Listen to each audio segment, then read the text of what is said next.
Good evening everyone, सभी का स्वागत है स्मार्ट स्टडी बोर्ड में। आज हम लोग जानेंगे हार्मोन के बारे में कि हार्मोन जो है मनुष्य में कौन से हार्मोन कहाँ से स्रावित होते हैं और किस हार्मोन का क्या क्या कार्य है उनके बारे में हम लोग जानेंगे। तो आज जो हम लोगों का टॉपिक है वो है हार्मोन, और ये हार्मोन आपको क्लास 10th बायोलॉजी का 5वां चैप्टर जिसका नाम है आपको नियंत्रण एवं समन्वय, उन्हीं का एक टॉपिक है जिसका नाम है हार्मोन। तो हार्मोन के बारे में आज हम लोग पढ़ेंगे कि हार्मोन क्या है और कौन से हार्मोन कहाँ से स्रावित होते हैं और किस हार्मोन का क्या क्या कार्य है इनके बारे में जानेंगे। तो सभी लोग बनेंगे, जुड़ेंगे जल्दी से और अपने दोस्तों के साथ इस क्लास को शेयर करेंगे। चलिए देखते हैं कि हार्मोन क्या है। तो हम लोग इसमें पढ़े थे कि जंतु में और प्लांट में एक विशिष्ट प्रकार के यौगिक होते हैं और उस यौगिक को हम लोग क्या कहते हैं, हार्मोन कहते हैं। हम लोग जब रासायनिक समन्वय जब पौधों में पढ़ रहे थे और फिर जंतु में पढ़े थे, तो जंतु में और पौधों में अंतर होता है। क्या चीज करने के लिए? नियंत्रण और समन्वय करने के लिए। तो हम लोग जानते हैं कि जंतु में और पौधों में एक विशिष्ट प्रकार का यौगिक के द्वारा दोनों में अंतर हो पाता है, उसी यौगिक को हम लोग हार्मोन कहते हैं। तो हार्मोन के बारे में जानेंगे कि हार्मोन क्या है। तो देखिए हार्मोन के बारे में बताया गया है कि ये एक विशिष्ट प्रकार के यौगिक है। क्या है? यह एक क्या है? विशिष्ट प्रकार का यौगिक है और जो बहुत कम मात्रा में अंतःस्रावी। हम लोग जानते हैं कि हार्मोन कहाँ से स्रावित होगा? अंतःस्रावी ग्रंथि से। हार्मोन कहाँ से स्रावित होगा? अंतःस्रावी ग्रंथि से स्रावित होगा, इसके द्वारा स्रावित होता है। तो हार्मोन जो है आपको एक विशिष्ट प्रकार का यौगिक है। हार्मोन एक यौगिक है यानी कंपाउंड है, और जो है ये हार्मोन बहुत ही कम मात्रा में आपको अंतःस्रावी ग्रंथि द्वारा स्रावित होता है। स्रावित होता अंतःस्रावी ग्रंथि द्वारा, लेकिन जहाँ पे जितना आवश्यकता होता है स्रावित होने का, उस मात्रा के अनुसार से ये अंतःस्रावी ग्रंथि द्वारा क्या होता है? स्रावित होता है हार्मोन। फिर है हार्मोन प्रेरक का कार्य करता है। हार्मोन किसका कार्य करता है? प्रेरक का कार्य करता है। प्रेरक का कार्य करने का मतलब हुआ कि हार्मोन का जब जो है आवश्यकता होगा, जब जरूरी होगा, उस टाइम पे ये रिलीज होंगे यानी स्रावित होंगे।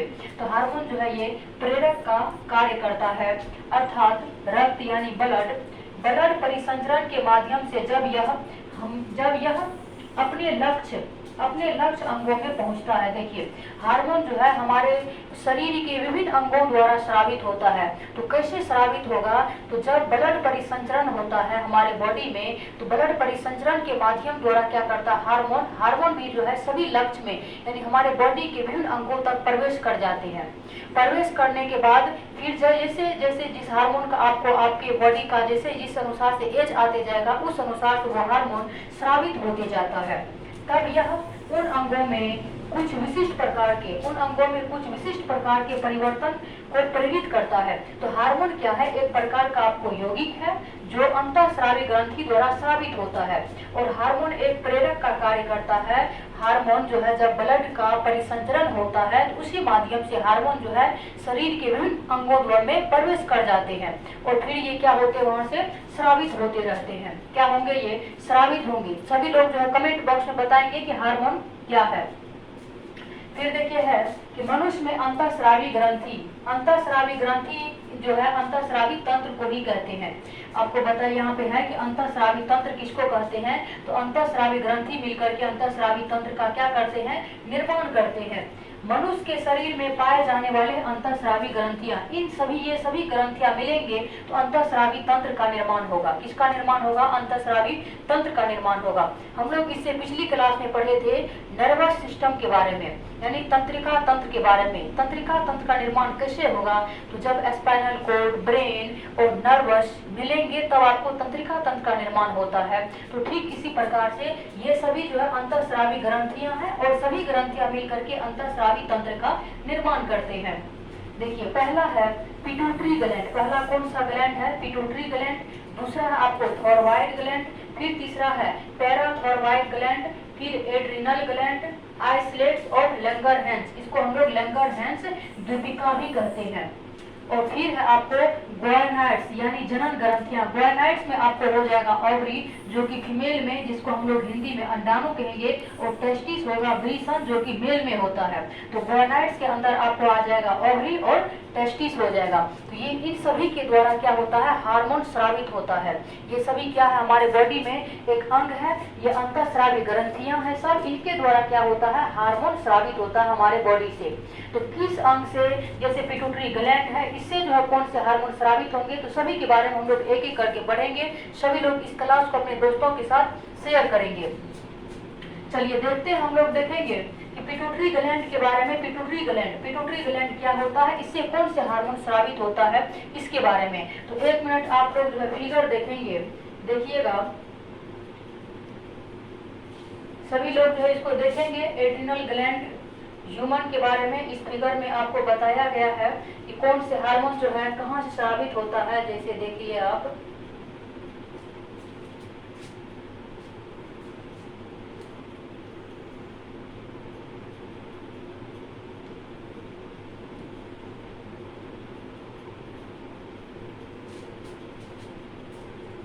देखिए ये हो गया आपको एड्रिनल ग्लैंड द्वारा जो हार्मोन स्रावित होता है, इसके बारे में है कि हार्मोन जो स्रावित होता है जिस तरह से, देखिए ये आपको ह्यूमन एंडोक्राइन सिस्टम लिखा हुआ आपको अंतःस्रावी तंत्र के बारे में। तो देखिए यहाँ पे पीनियल ग्लैंड, ये हमारे ब्रेन का है, ये पीनियल ग्लैंड, ये पीला वाला भाग आपको दिख रहा होगा। इसी प्रकार से देखिए आप यहाँ पे देखिए ये थॉयराइड ग्लैंड हो गया जो गले के पास होता है, जहां से हम लोग साउंड बॉक्स, जहां से हम लोग बोलते हैं, ये आपको थॉयराइड हो गया। जब नमक की मात्रा अधिक होते हैं तो घेंघा रोग हो जाता है, यहीं पे हो जाता है घेंघा रोग, ये क्या होता है, बाहर निकल जाता है।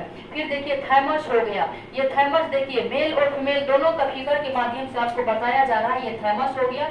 ये थैमस हार्मोन जो है किस अंग द्वारा स्रावित होता है, इसके बारे में हम लोग जानेंगे। फिर देखिए आपको एड्रिनल ग्लैंड हो गया, एड्रिनल ग्लैंड हो गया, पैंक्रियाज हो गया, टेस्टिस और ओवरी देखिए आपको यहाँ पे बताया गया है।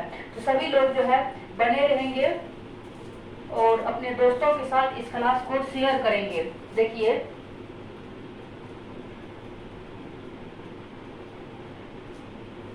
चलिए तो हम लोग देखेंगे इसके बारे में कि जो है कौन हार्मोन, देखिए एड्रिनल ग्लैंड हो गया, पैंक्रियाज हो गया, इन सभी हार्मोन के बारे में हम लोग देखेंगे कि बॉडी के जो है किस पार्ट से आपको स्रावित होता है। जैसे देखिए एड्रिनल ग्लैंड हो गया, देखिए ये जुड़े हुए हैं, किससे जुड़े हुए हैं एड्रिनल ग्लैंड, देखिए ये इस प्रकार हम लोग देखते हैं कि हमारे मनुष्य में जो है, मनुष्य के बारे में इसको हम लोग जानेंगे, पैंक्रियाज के बारे में देखेंगे और थैमस के बारे में एक एक करके हम लोग इसके बारे में जानेंगे।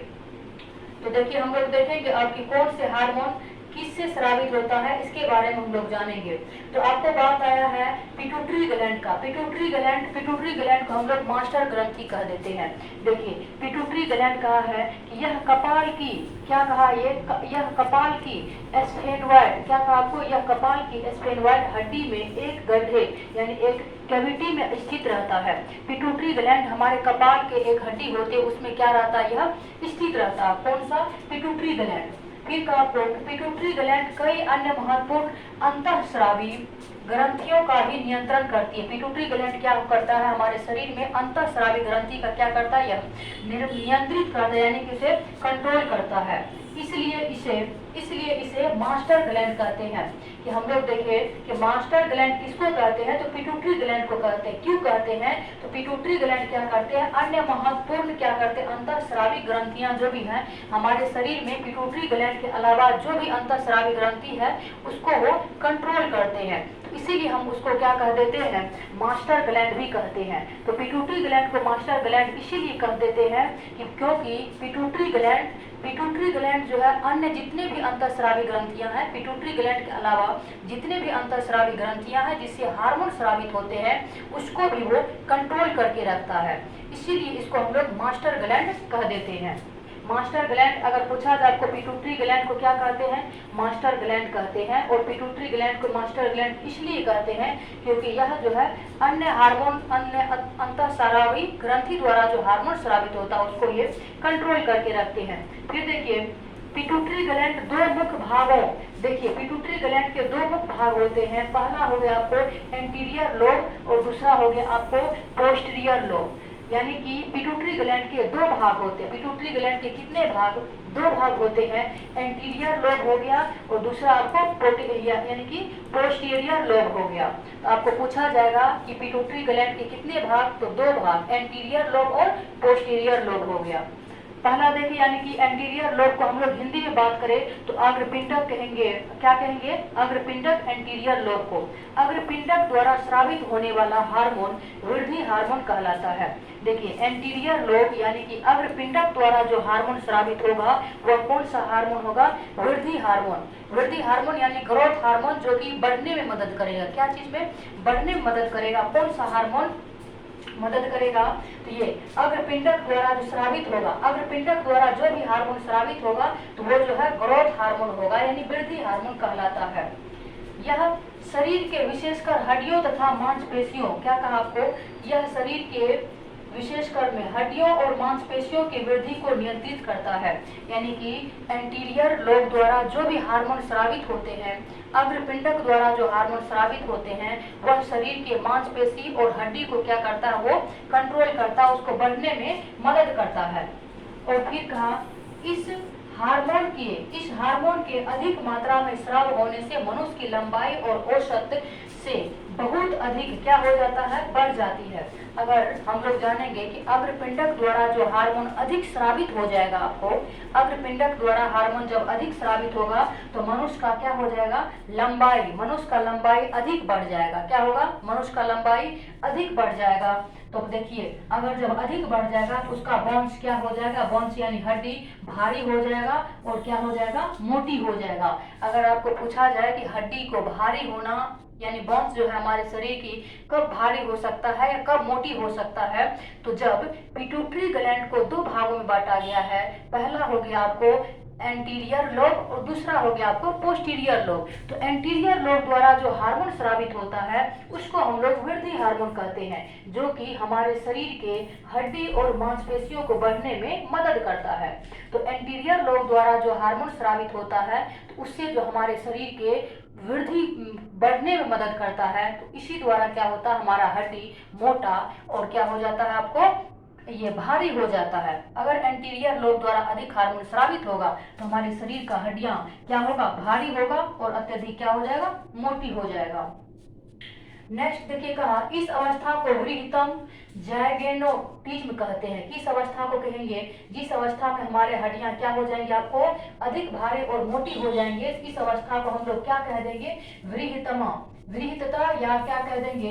जायगिनेटिज्म कह देंगे। किस अवस्था को? जब हमारे शरीर में पिट्यूटरी ग्लैंड के एंटीरियर लोब द्वारा अधिक वृद्धि हार्मोन स्रावित होता है तो हमारे बॉडी का क्या होगा? हड्डी भारी और क्या हो जाता है? मोटी हो जाता है। तो उस अवस्था को हम लोग जायगिनेटिज्म कह देंगे। फिर है कि बाल्यावस्था में इस हार्मोन के कम स्राव से शरीर की वृद्धि रुक जाती है। देखिए, बाल्यावस्था में, बच्चे वाली अवस्था में, यानी मान लीजिए आपको 10 से कम एज वाली अवस्था में अगर ये हार्मोन क्या होगा? आपको अगर ये कौन सा हार्मोन? तो वृद्धि हार्मोन अगर कम स्रावित होगा तो बच्चा का क्या होगा? वृद्धि आगे की ओर बढ़ने वाला क्या होगा? आपको रुक जाएगा, जिससे मनुष्य में क्या हो जाता है? आपको बौनापन आ जाता है। तो बौनापन जो मनुष्य में आते हैं उसमें बौनापन आने का कारण ये भी है। आपको पहला आपको जेनेटिक्स हो गया और दूसरा आपको ये हो गया कि अगर एंटीरियर लोब द्वारा वृद्धि हार्मोन जो क्या होते हैं कम स्रावित होंगे तो क्या होगा? बच्चा का वृद्धि भी रुक जाएगा और बौनापन भी आ जाएगा। फिर है कि अग्रपिंडक द्वारा स्रावित अन्य हार्मोन। देखिए, अग्रपिंडक द्वारा जो हार्मोन स्रावित होता है तो उसको हम लोग वृद्धि हार्मोन करते हैं। और वृद्धि हार्मोन के अलावा जो हार्मोन स्रावित होता है वो जो है नर यानी मेल में आपको शुक्राणु और मादा में अंडाणु बढ़ने की क्रिया को क्या करता है? कंट्रोल करता है। तो हम लोग दो बात इसमें जान रहे हैं कि अग्रपिंडक द्वारा हार्मोन जो स्रावित होता है तो एक वृद्धि हार्मोन स्रावित होता है जो हमारे शरीर के हड्डी और मांसपेशी को बढ़ने में मदद करता है। और उसके बाद वृद्धि हार्मोन के अलावा जब आपको हार्मोन स्रावित होगा अग्रपिंडक द्वारा, तो वो नर में शुक्राणु और मादा में अंडाणु बनने की क्रिया को क्या करते हैं, कंट्रोल करके रखते हैं। क्या करते हैं, उस पर कंट्रोल करते हैं, नियंत्रण करते हैं। कौन करते हैं, तो अग्रपिंडक द्वारा जो हार्मोन स्रावित होता है उससे नर में आपको शुक्राणु और मादा में अंडाणु बनने की क्रिया को वो नियंत्रित करके रखते हैं। फिर देखिए है कि एक अन्य हार्मोन जो स्तनों को दूध स्राव होने के लिए उत्तेजित करते हैं। अब देखिए आपको ये अग्रपिंडक जो है ये किसका भाग है, पिट्यूटरी ग्लैंड का भाग है। अग्रपिंडक पिट्यूटरी ग्लैंड का भाग है। पिट्यूटरी ग्लैंड द्वारा कितने हार्मोन स्रावित होते हैं, तो पहला हार्मोन आपको देखिएगा ध्यान से इसको, कि अग्रपिंडक का बात हुआ, अग्रपिंडक द्वारा आपको वृद्धि हार्मोन स्रावित होता है। पहला तो कौन सा हार्मोन हो जाएगा, वृद्धि हार्मोन स्रावित होता है। और वृद्धि हार्मोन क्या करेंगे, हमारे शरीर के मांसपेशी, क्या हो जाएगा, मांसपेशी, और क्या हो जाएगा, मांसपेशी के अलावा हड्डियां, मांसपेशी के अलावा ये हड्डियों को बढ़ने में क्या करते हैं, मदद करते हैं। इसे हम लोग ग्रोथ हार्मोन कहते हैं। इसके बाद देखिए अग्रपिंडक द्वारा ही एक हार्मोन होगा आपको जो क्या करेंगे, नर में, देखेंगे सभी लोग ध्यान से, नर में आपको स्पर्म और मादा में ये क्या करेंगे, मादा में ओवरी यानी कि अंडाणु। ये देखिए स्पर्म और अंडाणु जो बनेंगे इस क्रिया को ये नियंत्रित करके रखते हैं। कौन हार्मोन, तो अग्रपिंडक द्वारा हार्मोन निकलता है। ये हार्मोन जो है इनको नियंत्रित करके कंट्रोल करके रखते हैं। अब फिर देखिए ये अग्रपिंडक द्वारा और हार्मोन निकलते हैं। ये हार्मोन क्या करते हैं, ये फीमेल में होंगे, ये स्तन के क्या होंगे, स्तन में दूध निर्माण के लिए, यानी कि ये स्तन में जो दूध निर्माण होगा उसकी क्रिया को ये क्या करते हैं, उत्तेजित करते हैं। कौन, अग्रपिंडक द्वारा हार्मोन निकलते हैं वो हार्मोन। और इस हार्मोन का नाम हम लोग देखेंगे, देखिए यहाँ पे नीचे में दिया गया है, तो सभी लोग इसको ध्यान से देखेंगे। देखिए पहला हार्मोन आपको एस्ट्रोजन दिया है। एस्ट्रोजन हार्मोन क्या करता है, यह स्तन के विकास एवं फैट जमा करने में मदद करता है। कौन, एस्ट्रोजन हार्मोन। अब बताइए एस्ट्रोजन हार्मोन कहाँ से स्रावित होगा, तो अग्रपिंडक द्वारा स्रावित होता है। और अग्रपिंडक किसका भाग है, तो पिट्यूटरी ग्लैंड का भाग है।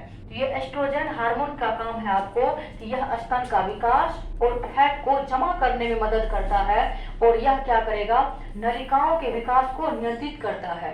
नलिका के विकास को क्या करेगा, नियंत्रित करके यानी कंट्रोल करके रखता है। कौन हार्मोन, एस्ट्रोजन हार्मोन। फिर देखिए दूसरा हार्मोन है प्रोजेस्टेरोन। प्रोजेस्टेरोन हार्मोन क्या करेगा, तो यह हार्मोन ग्रंथियों के ऊतक एवं लोब्यूलस के निर्माण होता है। तो बताइए इसमें हम लोग देखें एस्ट्रोजन हार्मोन क्या करेगा, स्तन में फैट को जमा रखने में मदद करेगा और उसके स्तन के विकास में मदद करेगा। फिर का आपको प्रोजेस्टेरोन हार्मोन क्या करेगा, प्रोजेस्टेरोन हार्मोन का काम है आपको लोब्यूलस का क्या करना, आपको निर्माण करना, लोब्यूलस का निर्माण करना, जो गर्भावस्था और स्तनपान के दौरान दूध बनने की प्रक्रिया को ये क्या होता है, दूध बनने की प्रक्रिया के लिए जरूरी होता है। देखिए जैसे ही बच्चे का निर्माण हो जाता है, जैसे ही बच्चे का जन्म हो जाता है तो माता में जो दूध आती है, तो दूध आने की प्रक्रिया में आपको प्रोजेस्टेरोन हार्मोन स्रावित होता है। तुरंत ही प्रोजेस्टेरोन हार्मोन स्रावित होता है और दूध निर्माण होने की प्रक्रिया को ये जारी करता है। फिर तीसरा देखिए प्रोलैक्टिन हार्मोन। तीसरा कौन सा हार्मोन है, प्रोलैक्टिन हार्मोन। और यह देखिए प्रसव के दौरान सक्रिय होता है। यह स्तनों में दूध के उत्पादकता क्या है, उत्पादन करता है। ये क्या होगा, प्रसव के दौरान ये दूध के उत्पादन को कंट्रोल करता है या उत्पादन में कार्य करता है। तो जैसे ही बच्चे का जन्म हो गया, आपको जैसे ही बच्चे में जन्म हो गया, तो देखिए दूध बनने की प्रक्रिया को कौन सहायक होंगे, प्रोजेस्टेरोन। लेकिन दूध बनेगा किससे, प्रोलैक्टिन हार्मोन से होगा।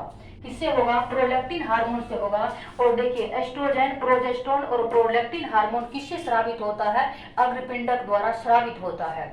तो अग्रपिंडक द्वारा जो हार्मोन निकलते हैं, अग्रपिंडक द्वारा जो हार्मोन स्रावित होते हैं, तो पहला हम कह सकते हैं कि वृद्धि हार्मोन होता है, जो हमारे शरीर के मांसपेशी और हड्डियों को बढ़ने में मदद करती है। अगर बाल्यावस्था में ये वृद्धि हार्मोन कम स्रावित होगा तो बच्चे की वृद्धि रुक जाते हैं और बच्चे में बौनापन होने की चांसेस रहती है। फिर हम लोग देखें इसमें कि अग्रपिंडक द्वारा हार्मोन स्रावित होता है, जो नर में स्पर्म बनने के लिए और मादा में यानी फीमेल में अंडाणु बनने के लिए सहायक होता है, यानी मदद होता है, नियंत्रित करके रखता है।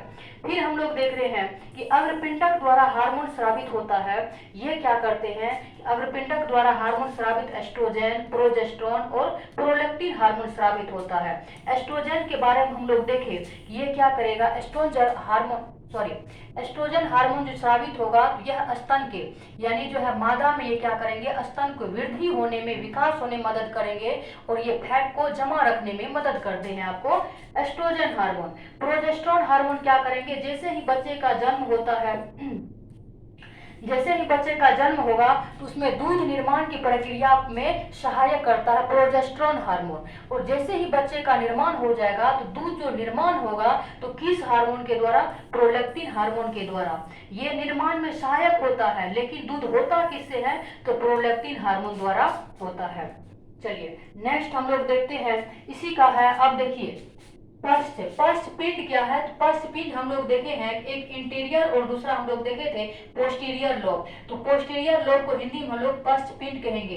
पश्चपिंड द्वारा जो स्रावित हार्मोन होगा शरीर में जल संतुलन बनाए रखने में सहायक होता है। तो देखिए पश्चपिंड द्वारा जो भी हार्मोन स्रावित होगा तो हमारे शरीर में जल की जितनी मात्रा है उसके संतुलन में ये क्या करते हैं, मदद करते हैं। कौन हार्मोन, तो पश्चपिंड द्वारा जो हार्मोन स्रावित होते हैं ये हमारे शरीर में जल संतुलन की मात्राएं को बनाए रखता है। फिर देखिए पश्चपिंड से स्रावित एक अन्य हार्मोन मादा में बच्चे के जनन में सहायक होता है। पश्चपिंड द्वारा, देखिए पश्चपिंड द्वारा एक और भी हार्मोन स्रावित होता है जो मादा में बच्चे का जो निर्माण होता है उसमें सहायक होता है। कौन सा हार्मोन, तो उस हार्मोन का नाम भी हम लोग देखेंगे। तो हम लोग जान रहे हैं, देखिएगा सभी लोग इसको एक बार फिर से ध्यान से, कि पश्चपिंड का बात किया है आपको, कौन सा पिंड का, पश्चपिंड का बात किया है कि पश्चपिंड द्वारा पहला हार्मोन, देखिए पहला तो बताया, पहला हार्मोन जो इससे स्रावित होगा, पहला हार्मोन इससे स्रावित होगा, पहला हार्मोन जब इससे स्रावित होगा तो ये हमारे शरीर के जल संतुलन को बनाए रखता है। क्या करेगा, ये जल संतुलन की मात्राएं को बनाए रखता है। फिर दूसरा हम लोग अभी देखें, ये दूसरा क्या करेगा कि मादा में बच्चे की निर्माण जो होगा, क्या होगा, ये बच्चे में जनन में सहायक होता है। ये हार्मोन ही है पश्चपिंड द्वारा क्या होता है कि मादा में बच्चे के जनन में सहायक होता है। मादा में क्या होता है, बच्चे के जनन में, ये हम कह सकते हैं कि मादा में बच्चे के जनन में क्या होता है, सहायक होता है। क्या होगा, बच्चे के जनन में सहायक होता है। कौन सा हार्मोन सहायक होता है, बच्चे के जनन में, बच्चे के जनन में सहायक होता है और जल संतुलन को बनाए रखता है। और मादा में बच्चे के जनन में सहायक हार्मोन, ये हार्मोन आपको पश्चपिंड द्वारा स्रावित होता है। जबकि वृद्धि हार्मोन, ग्रोथ हार्मोन हमारे पिट्यूटरी ग्लैंड से स्रावित होता है। क्या है, पिट्यूटरी ग्लैंड से स्रावित होता है। और पिट्यूटरी ग्लैंड को हम लोग मास्टर ग्लैंड भी कहते हैं। मास्टर ग्लैंड इसलिए कहते हैं क्योंकि अंतःस्रावी ग्रंथियां द्वारा जो अन्य हार्मोन स्रावित होता है उसको पिट्यूटरी ग्लैंड क्या करते हैं, कंट्रोल करते हैं। फिर अगला हम लोग देखेंगे अब थायराइड ग्रंथि। कौन सा ग्रंथि, तीसरा हम लोगों का है थायराइड ग्रंथि, सॉरी दूसरा ही है। पहला हम लोग देखे पिट्यूटरी ग्लैंड और दूसरा है थायराइड ग्लैंड। ये कहा थायराइड ग्लैंड मनुष्य में यह ग्रंथि द्विपिंडक रचना होती है। थायराइड ग्लैंड क्या होते हैं, मनुष्य में द्विपिंडक वाली रचना होती है और यह ग्रंथि श्वास नली या ट्रेकिया के दौरान दोनों लैरिंक्स के नीचे स्थित रहता है। ये क्या करेंगे आपको, थायराइड ग्लैंड क्या करते हैं कि श्वास नली जो होते हैं ना मनुष्य के, श्वास नली जो होते हैं उसके श्वास नली या ट्रेकिया के दोनों ओर क्या होते हैं, लैरिंक्स के ओर स्थित रहते हैं। कौन सा हार्मोन, थायराइड ग्लैंड। और थायराइड ग्लैंड के बारे में अभी हम लोग देखें, इसी से क्या होता है आपको घेंघा रोग होने की चांसेस रहती है। देखिए अभी हम लोग देखे थे, इसमें सभी लोग बने रहेंगे और देखेंगे इसको, देखिएगा अभी हम लोग इसमें देखे थे कि देखिए थॉयराइड ग्लैंड के बारे में अगर मैं बात करूं, देखिए थॉयराइड ग्लैंड आपको यहाँ पे है ना, ये थॉयराइड ग्लैंड, ये श्वास नली, ये हम लोग सांस यहीं से लेते हैं, इसी को हम लोग लैरिंक्स कहते हैं, जो हम लोग बोलते हैं, साउंड बॉक्स हमारा यहीं पे है। इस यहीं से कौन सा, यहीं पे कौन सा हार्मोन आपको, थॉयराइड ग्लैंड है, क्या है आपको, सॉरी थॉयराइड ग्रंथि है। कौन सा ग्रंथि यहाँ पे, थॉयराइड ग्रंथि है। तो थॉयराइड ग्रंथि कहाँ पे है, तो थॉयराइड ग्रंथि जो है दो पिंडक रचना होती है, और थॉयराइड ग्रंथि जो है आपको श्वास नली या ट्रेकिया के दोनों ओर क्या होते हैं, लैरिंक्स के नीचे स्थित रहते हैं। जैसे कि हम लोग अभी देखे कि हम लोग जो सांस लेते हैं तो ये वहाँ उसके नीचे में श्वास नली और ट्रेकिया के नीचे में स्थित रहते हैं। कौन सा, तो ट्रेकिया, सॉरी थॉयराइड ग्रंथि। फिर का आपको थॉयराइड ग्रंथि यानी इस ग्रंथि के दोनों पिंड का बात क्या, इस्थमस, दोनों पिंड इस्थमस के द्वार एक दूसरे से जुड़े रहते हैं। देखिए हम लोग देखिए अभी कि थॉयराइड ग्रंथि जो है दो पिंडक रचनाएं होती है, दोनों पिंडक रचनाएं जो है इस्थमस के द्वारा जो है एक दूसरे से जुड़े रहते हैं। इस ग्रंथि का स्राव थॉयरॉक्सिन, क्या बोला, इस ग्रंथि यानी कि ये थॉयराइड ग्रंथि द्वारा जो स्राव होता है थायरॉक्सिन का स्राव होता है, और थायरॉक्सिन के संश्लेषण के लिए आयोडीन का होना आवश्यक होता है, और इस हार्मोन में आयोडीन का अधिक मात्रा में रहता है। देखिए हम लोग जानेंगे कि थॉयराइड ग्रंथि द्वारा जो है थायरॉक्सिन हार्मोन स्रावित होता है, और थायरॉक्सिन हार्मोन जो स्रावित होगा उसमें आयोडीन अपना जो है महत्वपूर्ण भूमिका निभाते हैं। आप लोग जो है सुने होंगे गांव घर में अपने आसपास में कि किसी को घेंघा रोग हो जाता है, वो थायरॉक्सिन के कारण होता है। थायरॉक्सिन हार्मोन के कारण अगर आयोडीन की अधिक मात्रा होगी तो थायरॉक्सिन हार्मोन जो है थायरॉक्सिन बढ़ जाएगा, उसे थॉयराइड ग्लैंड हो जाएगा, यानी उसी से घेंघा रोग हो जाएगा। थायरॉक्सिन कार्बोहाइड्रेट प्रोटीन, फिर कहा थायरॉक्सिन कार्बोहाइड्रेट प्रोटीन दो बार है, प्रोटीन तथा वसा के समान उपापचय यानी कि जनरल मेटाबॉलिज्म का नियंत्रण करता है, अतः यह शरीर की सामान्य वृद्धि विशेषकर हड्डियों और बालों इत्यादि में होता है। तो देखिए हम लोग देखेंगे कि थायरॉक्सिन हार्मोन जो होते हैं, कार्बोहाइड्रेट हो गया, प्रोटीन हो गया, इसके समान मात्रा को नियंत्रित करता है। हमारे शरीर में जो कार्बोहाइड्रेट है, प्रोटीन है, उसकी समान मात्रा को कंट्रोल करके रखता है थायरॉक्सिन, और क्या करता है, हमारे शरीर में वृद्धि और हड्डियों को भी और बालों को भी ये क्या करता है, नियंत्रित करता है। तो हम लोग देखें थॉयराइड ग्लैंड से थायरॉक्सिन हार्मोन स्रावित होता है, और थायरॉक्सिन हार्मोन स्रावित होने के लिए आयोडीन की मात्रा आवश्यक होनी चाहिए। आयोडीन की मात्रा रहेगा तब थायरॉक्सिन हार्मोन स्रावित होगा। आयोडीन की थॉयराइड ग्रंथि द्वारा बनने वाला हार्मोन, देखिए आयोडीन की जब हम लोग आयोडीन यानी नमक हम लोग खाएंगे तो थॉयराइड ग्रंथि यानी कि थॉयराइड ग्लैंड में जो बनेगा हार्मोन वो क्या बने होगा, थायरॉक्सिन जो है कम बनता है, यानी कि आयोडीन की थॉयराइड ग्रंथि द्वारा जो होगा तो जो है थायरॉक्सिन कम बनेगा, और इस हार्मोन के बनने की गति को बढ़ाने के प्रयास में कभी कभी थॉयराइड ग्लैंड बढ़ जाती है। अगर हम लोग चाहेंगे कि थायरॉक्सिन हार्मोन और बढ़े तो थॉयराइड ग्रंथि भी जो है क्या हो जाती है, उस दौरान में बढ़ जाती है, जिसे घेंघा रोग यानी गलगंड कहते हैं, जिसे हम लोग देखिए अगर हम लोग चाहेंगे कि थायरॉक्सिन हार्मोन को बढ़ाने के लिए तो नमक की मात्रा और खाएंगे, जैसे नमक की मात्रा अधिक हो जाएगी तो उसमें क्या होगा, गलगंड या घेंघा रोग नामक बीमारी हो जाएगा। तो कोई भी चीज आपको लिमिट में अच्छा रहता है, जिसे हम लोग ग्वाइटर कह देते हैं। अगर हम लोग नमक की मात्रा आवश्यकता से अधिक खाएंगे तो थायरॉक्सिन हार्मोन अधिक स्रावित होगा, थायरॉक्सिन हार्मोन अधिक स्रावित होगा तो थॉयराइड ग्रंथि जो है क्या हो जाएगा, बढ़ जाएगा, थॉयराइड ग्रंथि बढ़ जाएगा, और बढ़ने के बाद आपको घेंघा या गलगंड रोग, जिसे हम लोग इंग्लिश में ग्वाइटर कहते हैं, ये होने की चांसेस रहती है। फिर का आपको कि थायरॉक्सिन हार्मोन की कमी से शारीरिक तथा मानसिक वृद्धि प्रभावित होता है। इस कारण से हमारे भोजन आयोडीन का अनिवार्य रूप से होना आवश्यक होता है। देखिए फिर कहा कि अगर थायरॉक्सिन की कमी होगा, थायरॉक्सिन अगर अधिक होगा तो क्या होगा, थॉयराइड ग्रंथि बढ़ जाएगा, थॉयराइड ग्रंथि बढ़ेगा तो घेंघा या गलगंड ग्वाइटर नामक रोग हो जाएगा। अगर फिर कहा कि थायरोक्सिन की क्या हो जाएगा, कमी होगा, थायरोक्सिन की कमी होगा तो शारीरिक तथा मानसिक, हमारी शारीरिक और मानसिक वृद्धि प्रभावित होगा।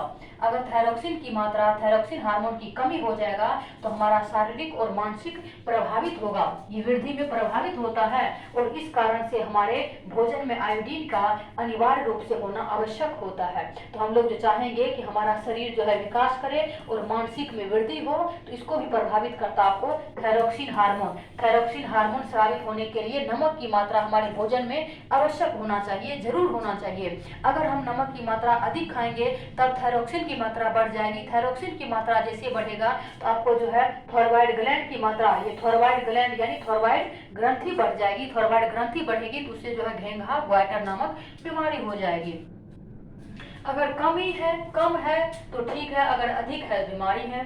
फिर देखिए तीसरा है आपको पाराथायरॉइड ग्रंथि। कौन सा है, पाराथायरॉइड ग्रंथि। तो पहले हम लोग देखे हैं इसमें, पहला हम लोग देखे पिट्यूटरी, पिट्यूटरी ग्लैंड को जिसे हम लोग मास्टर ग्रंथि भी कह देते हैं, मास्टर ग्लैंड कह देते हैं। पहला को हम लोग मास्टर ग्लैंड कह देते हैं।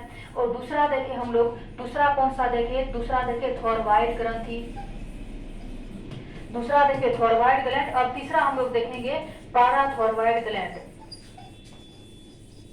तीसरा देखेंगे हम लोग पाराथायरॉइड ग्लैंड। तो चलिए, मास्टर ग्रंथि पिट्यूटरी ग्रंथि को कहते हैं। थायरॉइड ग्रंथि में हम लोग जो ये थायरोक्सिन हार्मोन स्रावित होगा। अब हम लोग देखेंगे तीसरा पैराथायरॉइड ग्रंथि के बारे में। तो चलिए तीसरा हम लोग देखते हैं पैराथायरॉइड ग्रंथि के बारे में। तो सभी लोग देखेंगे, ध्यान से देखिएगा। कह रहा है कि ये थायरॉइड के पीछे स्थित रहता है, थायरॉइड के पीछे, यानी कि थायरॉइड ग्रंथि, थायरॉइड ग्रंथि के पीछे पैराथायरॉइड ग्रंथि स्थित रहता है। और यह संयोजी ऊतक के एक संपुट द्वारा उससे अलग होता है। यह जो है संयोजी ऊतक द्वारा क्या होता है, थायरॉइड ग्रंथि से पैराथायरॉइड अलग हो जाता है। तो हम लोग देख रहे हैं कि थायरॉइड ग्रंथि जो है, थायरॉइड ग्रंथि के पीछे में पैराथायरॉइड ग्रंथि स्थित रहता है और यह ऊतक के एक संपुट द्वारा दूसरे से अलग हो जाता है। थायरॉइड से पैराथायरॉइड अलग हो जाता है। फिर देखिए चौथा हार्मोन है एड्रिनल हार्मोन, या सॉरी एड्रिनल ग्रंथि। चौथा कौन सा है, एड्रिनल ग्रंथि। और यह सुपर, इसको हम लोग कह देंगे सुप्रारेनल, सुप्रारेनल ग्लैंड भी कहा जाता है। किसको, तो एड्रिनल ग्लैंड को। किसको, एड्रिनल ग्लैंड को। और यह ग्रंथि प्रत्येक, यह ग्रंथि प्रत्येक वृक्क के ऊपरी सिरे पर अंदर की ओर स्थित रहता है। वृक्क का बात क्या है कि किडनी पर, कहाँ पे, किडनी पे रहेगा। कहा यह कि प्रत्येक किडनी पे, यानी कि प्रत्येक, यह ग्रंथि क्या होगा, प्रत्येक किडनी के ऊपर सिरे पर अंदर की ओर स्थित रहता है। तो हम लोग जानेंगे कि एड्रिनल ग्रंथि कहाँ रहता है, तो ये किडनी के ऊपर रहेगा। कहाँ रहेगा, किडनी के ऊपर, किडनी के ऊपर अंदर की ओर क्या रहता है, ये स्थित रहता है। कौन सा ग्रंथि, एड्रिनल ग्रंथि। तो हम लोग देखिए पहला पिट्यूटरी ग्रंथि, पिट्यूटरी ग्रंथि को मास्टर ग्रंथि कहते हैं, जो हमारे कपाल के नीचे स्थित रहता है। फिर दूसरा थायरॉइड ग्रंथि, थायरॉइड ग्रंथि से थायरोक्सिन निकलता है जो हमारे श्वास नली, श्वास नली के पास स्थित रहता है, ट्रेकिया के नीचे रहता है। फिर हम लोग देखे पैराथायरॉइड ग्रंथि, पैराथायरॉइड ग्रंथि क्या होता है, थायरॉइड ग्रंथि के साथ ही स्थित रहता है। थायरॉइड ग्रंथि के पीछे पैराथायरॉइड ग्रंथि स्थित रहता है। फिर एड्रिनल ग्रंथि, एड्रिनल ग्रंथि क्या होता है, तो किडनी के ऊपर वाले भाग में अंदर की ओर स्थित रहता है। कौन सा ग्रंथि, एड्रिनल ग्रंथि। फिर देखिए वस्तुतः एड्रिनल ग्रंथि के दो भाग होते हैं। एड्रिनल ग्रंथि के कितने भाग होते हैं, दो भाग होते हैं। बाहरी भागों को कोर्टेक्स कहते हैं। एड्रिनल ग्रंथि के दो भाग है, बाहरी भाग को हम लोग कोर्टेक्स कहते हैं और अंदरूनी, अंदरूनी वाले यानी अंदर वाले भाग को हम लोग मेडुला कहते हैं। तो आपको पूछा जाएगा कि एड्रिनल ग्रंथि के कितने भाग है, तो दो भाग है। बाहरी भाग को कोर्टेक्स और अंदर वाले भाग को यानी अंदरूनी भाग को हम लोग मेडुला कहते हैं। ये मेडुला और कोर्टेक्स इसका भाग है, एड्रिनल ग्रंथि का भाग है। फिर देखिए एड्रिनल कॉर्टेक्स द्वारा हार्मोन एवं उनके कार्य, एड्रिनल कॉर्टेक्स द्वारा जो है कौन कौन हार्मोन स्रावित होते हैं और उसका क्या क्या काम है, इसके बारे में बताया है। तो हम लोग जो इसके बारे में देख रहे हैं, देखिए कि एड्रिनल ग्लैंड है, एड्रिनल ग्लैंड के दो भाग होते हैं। बाहरी भाग को कॉर्टेक्स कहेंगे और अंदर वाले भाग को हम लोग मेडुला कहते हैं। क्या कहेंगे, मेडुला कहेंगे। अब हम लोग जानेंगे एड्रिनल ग्रंथि के बारे में कि एड्रिनल कॉर्टेक्स द्वारा, एड्रिनल कॉर्टेक्स इसीलिए लग गया कि एड्रिनल का ही भाग है कॉर्टेक्स। क्या है, एड्रिनल का ही भाग है कॉर्टेक्स। तो एड्रिनल कॉर्टेक्स द्वारा जो हार्मोन स्रावित होगा और जो हार्मोन स्रावित होगा उसका क्या क्या कार्य है इसके बारे में बताया गया है। पहला देखिए आपको है ग्लूकोर्टिकॉइड्स। क्या है, ग्लूकोकोर्टिकॉइड्स है। यह भोजन उपापचय में इनकी महत्वपूर्ण भूमिका होती है। भोजन जैसे हम लोग भोजन खाते हैं तो भोजन के उपापचय में, भोजन के पाचन में भी ये क्या करते हैं, मदद करते हैं। फिर कह रहा है कि कार्बोहाइड्रेट, प्रोटीन एवं वसा उपापचय का नियंत्रण करते हैं। हमारे भोजन जो हम लोग जो करते हैं, जो हम लोग कार्बोहाइड्रेट, प्रोटीन और वसा रहता है उसके उपापचय में भी ये क्या करता है, कंट्रोल रखता है। कंट्रोल यानी नियंत्रित रखता है। फिर देखिए शरीर में जल एवं इलेक्ट्रोलाइट्स, हमारे शरीर में जल और इलेक्ट्रोलाइट्स के नियंत्रण में भी मदद करता है। हमारे शरीर में जो भी हम लोग जो भोजन करेंगे कार्बोहाइड्रेट, प्रोटीन, उसके पाचन में भी क्या करेगा, वो कंट्रोल करके रखता है। और फिर कहा आपको कि शरीर में जल और इलेक्ट्रोलाइट्स की मात्रा को भी ये क्या करेगा, नियंत्रण करेगा। कौन सा हार्मोन नियंत्रित करेगा, तो वह हार्मोन का नाम है आपको ग्लूकोकोर्टिकॉइड्स। ग्लूकोकोर्टिकॉइड्स। तो बताइए ये हार्मोन कहाँ स्रावित होगा, तो एड्रिनल कॉर्टेक्स से। कहाँ से, एड्रिनल कॉर्टेक्स से। और एड्रिनल कॉर्टेक्स इसका भाग है। तो एड्रिनल ग्रंथि के दो भाग होते हैं, बाहरी वाले भाग को कॉर्टेक्स और अंदर वाले भाग को मेडुला कहते हैं। फिर आगे देखिए है, आगे दूसरा भाग है आपको यहाँ पे लिखा हुआ है निनरो। क्या है लिखा हुआ, निनरलोकोर्टिकॉइड्स। देखिए निनरलोकोर्टिकॉइड्स लिखा हुआ है। तो पहला भाग हम लोग देखे और दूसरा भाग देखिए निनरलोकोर्टिकॉइड्स लिखा हुआ है। निनरलोकोर्टिकॉइड्स ये क्या होता है, ये जो है आपको एड्रिनल ग्रंथि का द्वारा भाग जो है, पहला भाग कोर्टेक्स का ये हार्मोन होता है, कोर्टेक्स द्वारा स्रावित होता है। तो इसका मुख्य कार्य किडनी नलिका, जहाँ पे किडनी है, किडनी के नलिका द्वारा लवण के पुनः अवशोषण एवं शरीर के अन्य लवणों की मात्रा पर नियंत्रित करता है। तो ये इसका, इस हार्मोन का आपको काम क्या है कि हमारे किडनी द्वारा, जो मनुष्य में किडनी के नलिका है, नलिका द्वारा जो लवण की मात्रा होगी उसको ये क्या करेंगे, नियंत्रण करेंगे, यानी कि कंट्रोल करेंगे।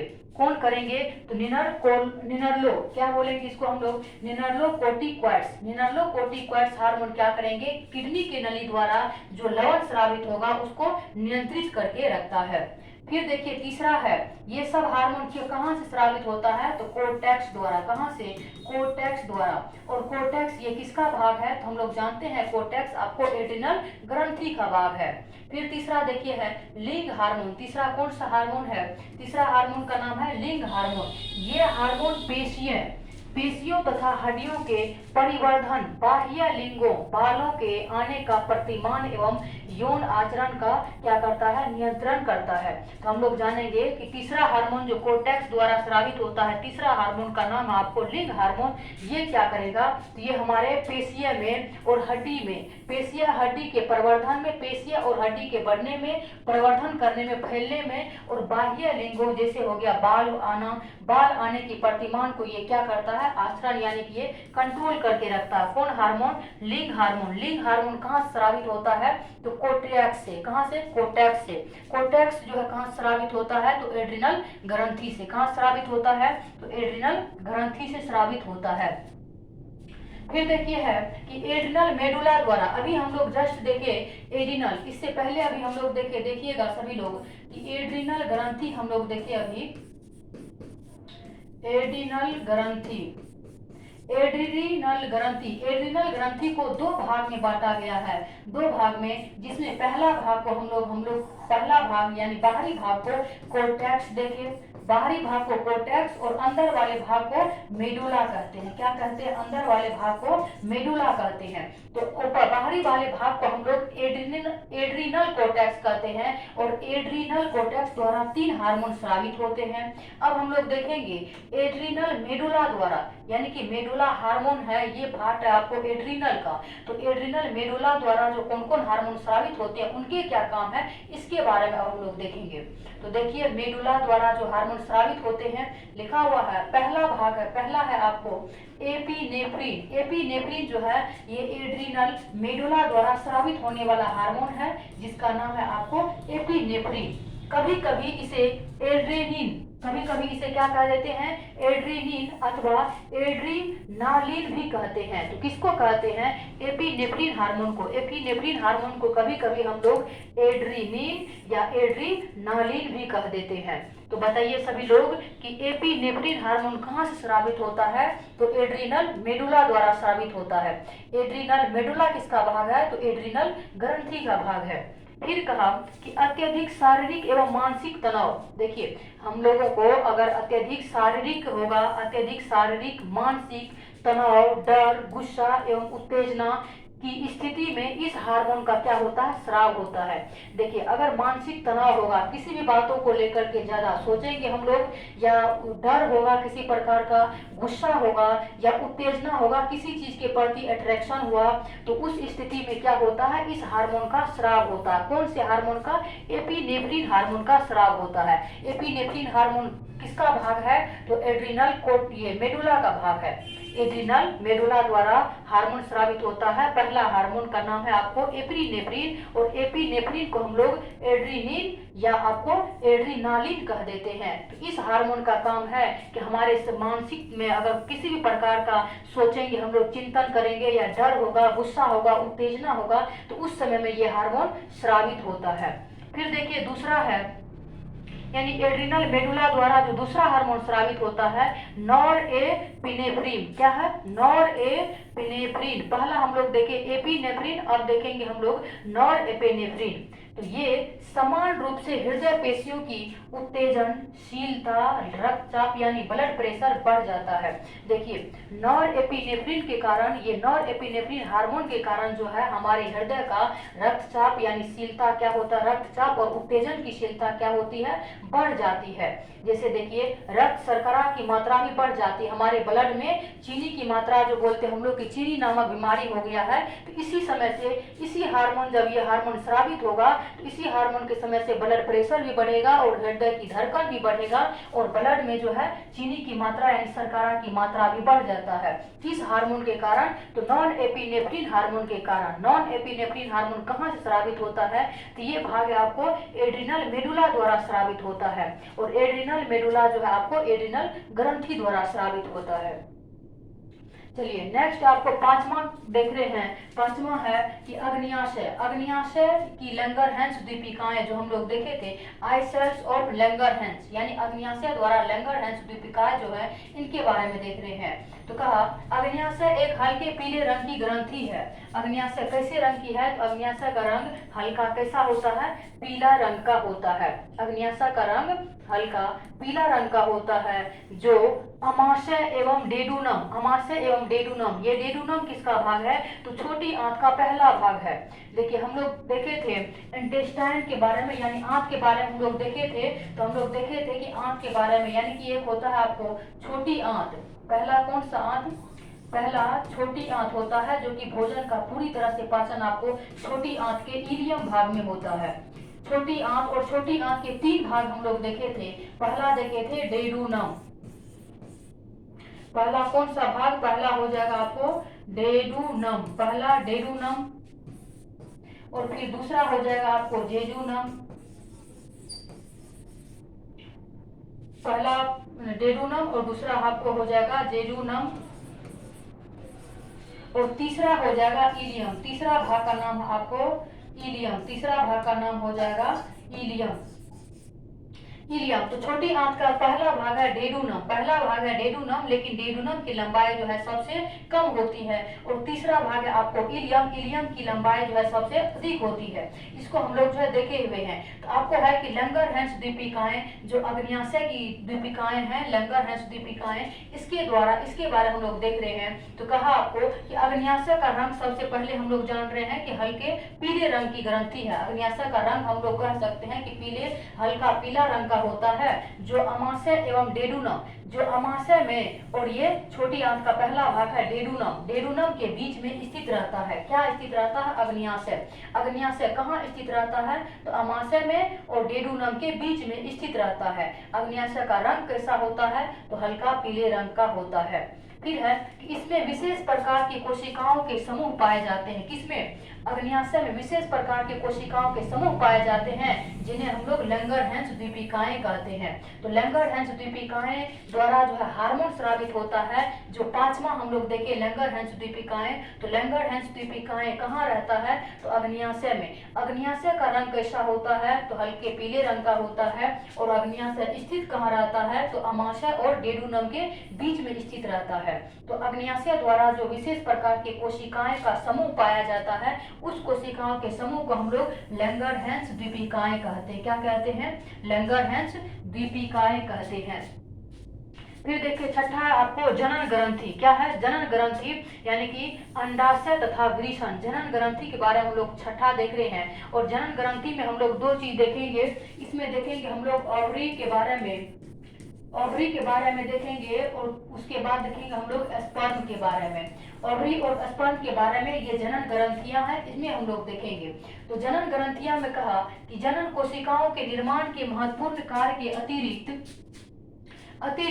जनन ग्रंथियां अंतःस्रावी ग्रंथियों के रूप में भी कार्य करती है। यानी जनन ग्रंथियां क्या करती है, अंतःस्रावी ग्रंथियों के रूप में भी ये क्या करती है, कार्य करती है। जनन ग्रंथियां से जो है नर में हम लोग देखे स्पर्म और मादा में जो अंडाणु है, इनके बारे में हम लोग जानेंगे। तो नर में जो फीमेल में आपको अंडाशय हो गया, फिर ये इसमें वृषण हो गया, तो ये दोनों किसका भाग है, तो जनन ग्रंथि का भाग है। किसका भाग है, जनन ग्रंथि का भाग है। तो देखेंगे हम लोग अभी किसके बारे में हम लोग देखेंगे, तो अंडाशय के बारे में अभी हम लोग देख रहे हैं। अंडाशय के बारे में देखिए, कहा अंडाशय के द्वारा कई हार्मोन का स्राव होता है। क्या होता है, अंडाशय के द्वारा आपको, ओवरी के द्वारा आपको कई हार्मोन का क्या होता है, स्राव होता है।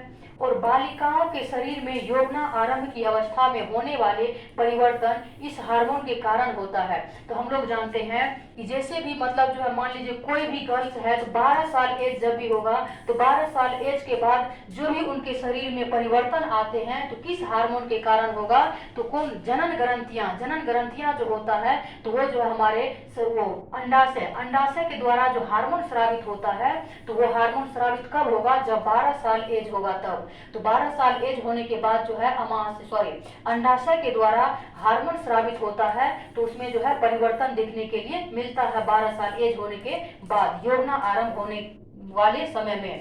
फिर देखिए है कि वृषण, यानी वृषण को हिंदी में कहे तो टेस्टिस कहते हैं। क्या कहेंगे, टेस्टिस कहेंगे, टेस्टिस कहते हैं वृषण। कहा वृषण के द्वारा स्रावित होने वाला क्या इसको हम लोग कहेंगे एंड्रोजेंस कहेंगे, एंड्रोजेंस कहते हैं इसे। यानी कि वृषण के द्वारा जो हार्मोन स्रावित होता है उसे हम लोग एंड्रोजेंस कहते हैं। वृषण द्वारा हार्मोन स्रावित होता है उसे हम लोग एंड्रोजेंस कहते हैं। और सबसे प्रमुख एंड्रोजन हार्मोन को टेस्टोस्टेरोन कहते हैं। अब देखिए हम लोग जानेंगे कि टेस्टिस द्वारा जो हार्मोन स्रावित होता है उसे हम लोग एंड्रोजेंस कहते हैं। और एंड्रोजेंस जो कहेंगे इसको, इसका सबसे प्रमुख जो भाग होता है एंड्रोजन हार्मोन को हम लोग क्या कह देते हैं, टेस्टोस्टेरोन कह देते हैं। तो टेस्टोस्टेरोन किसको कहेंगे, एंड्रोजन हार्मोन को। एंड्रोजन हार्मोन क्या है, तो एंड्रोजेंस के द्वारा जो है ये स्रावित होता है एंड्रोजन हार्मोन। और एंड्रोजन हार्मोन को हम लोग टेस्टोस्टेरोन स्रावित होता है, इसको हम लोग टेस्टोस्टेरोन हार्मोन कह देते हैं। अगर आपको पूछा जाएगा कि पुरुष में कौन से हार्मोन, तो टेस्टोस्टेरोन हार्मोन। क्या कह देंगे आप, टेस्टोस्टेरोन हार्मोन। टेस्टोस्टेरोन हार्मोन जो है किसको कहते हैं, तो एंड्रोजन हार्मोन को कहते हैं। किसको कहते हैं, एंड्रोजन हार्मोन को। और एंड्रोजन हार्मोन स्रावित होता है किसके द्वारा, वृषण यानी कि टेस्टिस के द्वारा। देखिए अंडाशय और वृषण किसका है, जनन ग्रंथियां के अंदर आता है। जनन ग्रंथियां में अंडाशय और वृषण आता है। अंडाशय के द्वारा कई प्रकार के हार्मोन स्रावित होते हैं। जब बालिका का एज आपको 12 साल होने वाले रहते हैं, यौवना आरंभ के अवस्था में वो प्रवेश करते हैं, तो उस समय में उसके जो है अंडाशय द्वारा हार्मोन स्रावित होते हैं। तो वो 12 साल एज होने के बाद उसमें कुछ परिवर्तन देखने के लिए मिलता है।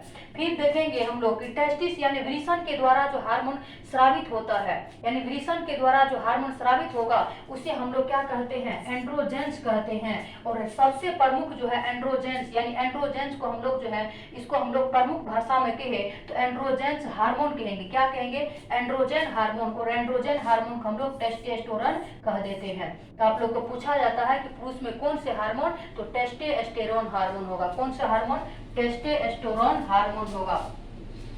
तो फिर हम लोग देखे हैं, तो थोड़ा सा फिर हम लोग इसमें देखेंगे। देखिए हार्मोन के बारे में, तो हार्मोन आपसे अगर पूछा जाए, देखिए हार्मोन क्या है, तो हार्मोन के बारे में तो ये हम लोग देखे हैं कि पौधे में और जंतुओं में विशेष प्रकार का यौगिक होता है, और यौगिक के द्वारा क्या होते हैं, पौधे और जंतुएं एक दूसरे से भिन्न हो पाते हैं। उसी यौगिक को हम लोग हार्मोन कहते हैं। क्या कहते हैं, हार्मोन कहते हैं। और हार्मोन अगर पूछा जाए ये स्रावित कहाँ से होता है, स्रावित हार्मोन अगर स्रावित पूछा जाए कि ये स्रावित कहाँ से होता है, तो ये आपको अंतः स्रावी ग्रंथि द्वारा होता है। कहाँ से होगा, अंतःस्रावी ग्रंथि द्वारा होगा। कहाँ से होगा, अंतःस्रावी ग्रंथि द्वारा क्या स्रावित होता है, तो हार्मोन स्रावित होता है। क्या स्रावित होगा, हार्मोन स्रावित होता है। और अंतःस्रावी ग्रंथि में जो विशेष बहुत सारे कोशिकाएं पाए जाते हैं, सब मिलकर के क्या कहलाते हैं, अंतःस्रावी तंत्र कहलाते हैं। तो जैसे हम लोग 6 प्रकार का देखे, पिट्यूटरी ग्लैंड देखे, थॉरवायड देखे, पैराथॉरवायड देखे, फिर उसके बाद हम लोग लैंगरहैंस दीपिका के बारे में देखे। तो ये सभी जो है किस में आते हैं, अंतःस्रावी ग्रंथि में आते हैं। और इन सभी के द्वारा 6 प्रकार की ग्रंथि देखे, उन 6 प्रकार की ग्रंथि के द्वारा आपका हार्मोन स्रावित होता है। और किस हार्मोन का क्या क्या कार्य है इसके बारे में हम लोग देखें। तो ये आपको चैप्टर का नाम था क्लास 10 का बायोलॉजी, और चैप्टर 5 है। चैप्टर देखिए, ये चैप्टर 5वां नंबर चैप्टर है, और इस चैप्टर का नाम है आपको कंट्रोल एंड कोऑर्डिनेशन। क्या नाम है, कंट्रोल एंड कोऑर्डिनेशन नाम है इसका,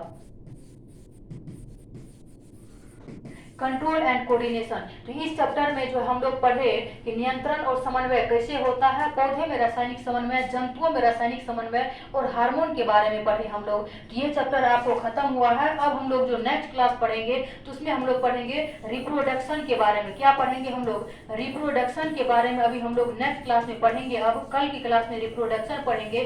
तो सभी लोग जो है इस क्लास को एक दूसरे के साथ जो है शेयर करेंगे। तो मिलते हैं नेक्स्ट क्लास में। Thank you.